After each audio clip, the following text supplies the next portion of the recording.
Hello everyone, I am your study companion Maya Upadhyay और हम पढ़ने वाले हैं बायोलॉजी, जिसके अंदर आज का हमारा टॉपिक होने वाला है डिफ्यूजन।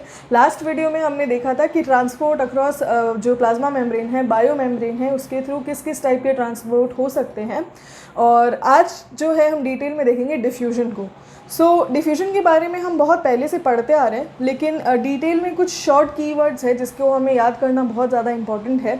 तो फर्स्ट ऑफ ऑल डिफ्यूजन होता क्या है? Okay, so diffusion is kind of a passive transport, right? Diffusion is kind of a passive transport. Passive transport means it does not need ATP for the movement of its molecule. ठीक है, there are two types of transport basically on the basis of requirement of ATP. कि ATP का जो requirement है वो कितना होगा या नहीं होगा, उस basis पे there are two types of movements. First one is passive movement, in which there is no ATP needed, molecules moves by themselves only. And in active transport, in the active mode of transport, ATP is always required. Okay, so diffusion is basically passive and here no ATP is required. So first of all, diffusion में molecules का movement होता कैसे है, ये process देखने के लिए there is a term which is known as Brownian motion, right? Okay, Brownian motion. So what is this Brownian motion?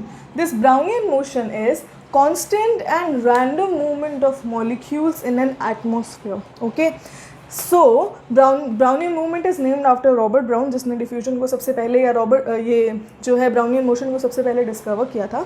So Robert brown ने एक प्रोसेस निकाला जिसके अंदर ये था कि किसी भी कंपाउंड में किसी भी मॉलिक्यूल का एक पर्टिकुलर मूवमेंट होता है.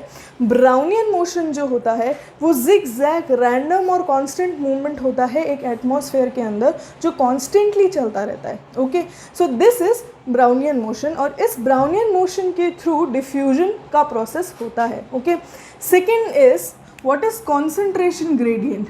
We all know in diffusion the movement of molecules happen from a place of higher concentration gradient to a place of lower concentration gradient, right? To a place of lower concentration gradient. अभी ये concentration gradient होता क्या है?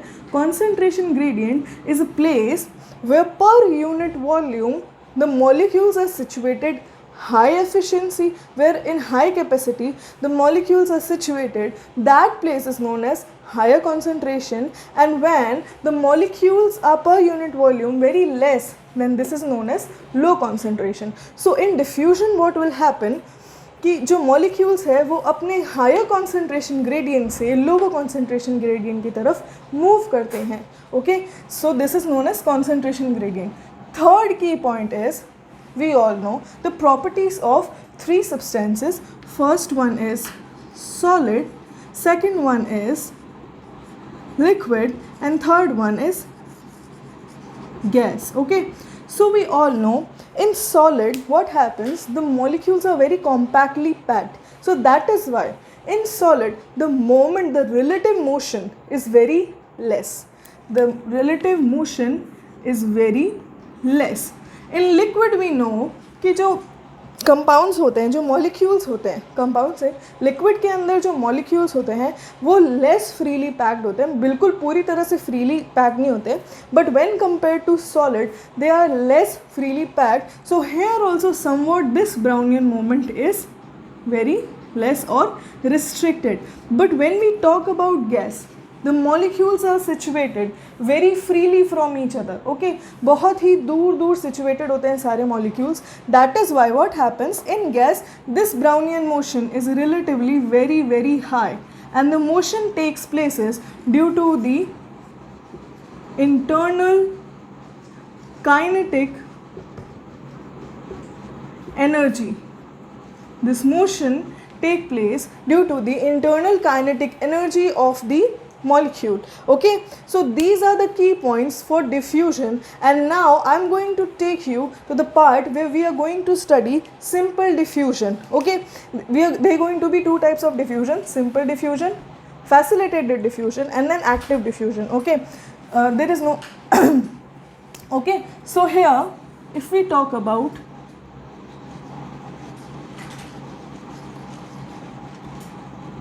Simple diffusion. Okay, so simple diffusion में भी same वही फंडा है, कुछ ज़्यादा पैनिक करने की ज़रूरत नहीं है. Simple diffusion is also a passive process, right? No ATP required. And what happens?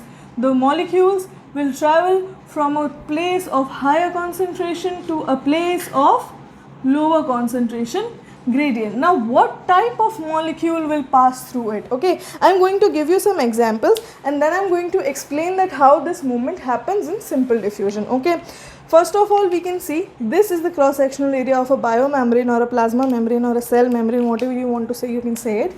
This is cell membrane. Okay, this is what? A cross sectional area of a cell membrane, right? No need to be confused about it. So first of all we are going to see कि सबसे पहले सबसे easily transferable जो इसमें gases होती हैं वो होती है gases. Okay, सबसे पहले the most common compound, that is oxygen. The oxygen movements take place right across the membrane without the help of ATP, without the help of any carrier proteins or without the help of any receptor proteins. Okay, and simultaneously the movement of carbon dioxide take place from the outside, okay, to the outside. Now what will happen, अगर आपको lungs की थोड़ी बहुत भी physiology याद होगी तो उसमें बाहर हमारे ब्लड के थ्रू जो ऑक्सीजन है वो सेल के अंदर जाता है या टिश्यू के अंदर जाता है, तो ऑक्सीजन की कॉन्सेंट्रेशन जो है वो यहाँ पर हाई होती है और सेल के अंदर बहुत ही लो होती है. तो उस वजह से जो ऑक्सीजन है वो in a place of higher concentration to in a place of lower concentration में जाता है. उसके बाद में अगर हम कार्बन डाइऑक्साइड की बात करें तो जो यहाँ पे एरोबिक एनारोबिक रेस्पिरेशन होता है सेल के अंदर, okay, it is the interior of the cell, it is the exterior of the cell. Cell के अंदर जो उसका रेस्पिरेशन हुआ है तो उसका बाय प्रोडक्ट निकलता है carbon dioxide. Okay, so this carbon dioxide, here its concentration is very high, here its concentration is very low.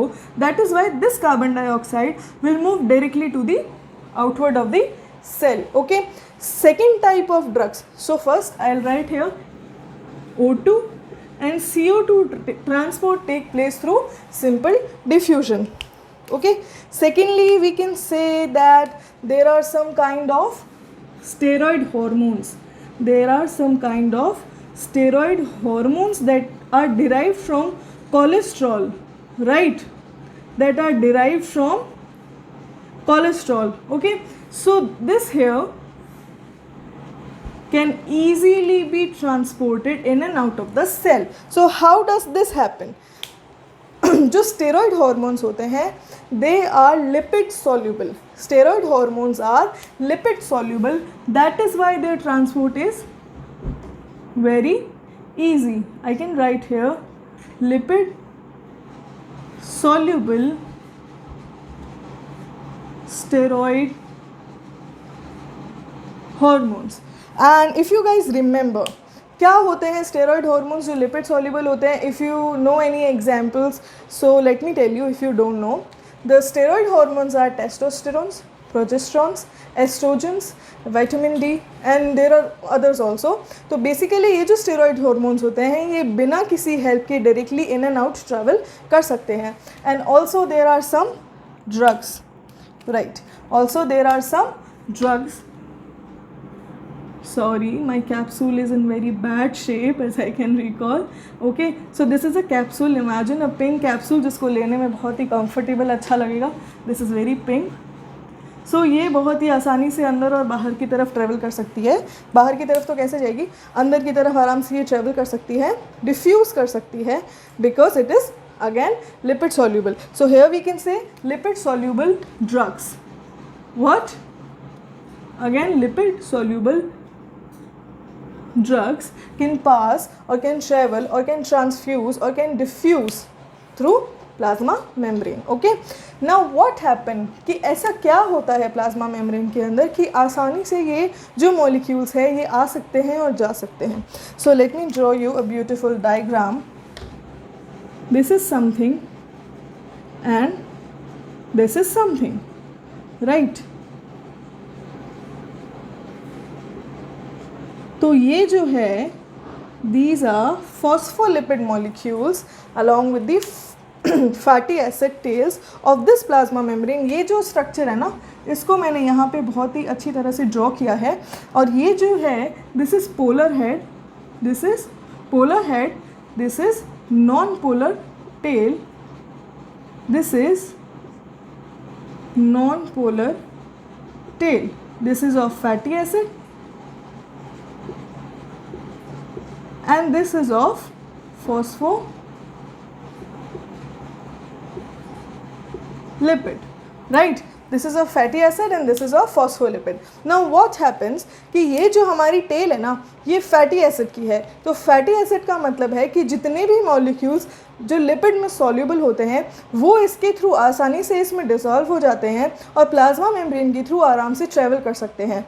क्यों? बिकॉज लाइक डिसॉल्व्स लाइक, ये एक फंडा होता है। तो इसके थ्रू ये आराम से इसके में पास हो सकते हैं, इसके थ्रू पास हो सकते हैं, ठीक है। और जो नॉन पोलर आइटम होते हैं वही सिर्फ इसमें, for example oxygen, carbon dioxide, ये इसमें आसानी से ट्रैवल कर सकते हैं। अगर कोई भी चार्ज मॉलिक्यूल है वो मेम्ब्रेन में ट्रैवल नहीं कर सकता है। ओके, फॉर एग्जांपल अगर ये पॉजिटिव चार्ज है तो ये ट्रैवल नहीं करेगा, ये रिपल बैक हो जाएगा। इसके लिए हमें स्पेशल ट्रांसपोर्ट प्रोटीन्स या रिसेप्टर्स की ज़रूरत होती है, ठीक है। ये आसानी से बिना किसी फैसिलिटी के डिफ्यूज़ या रिफ्यूज़ नहीं हो सकता है। Okay, so this is all about simple diffusion. और एक और पॉइंट है, एक और की पॉइंट है which I like to share with you guys, कि जो रेट ऑफ डिफ्यूजन होता है वो किस पे डिपेंड करता है। Okay, so here it is,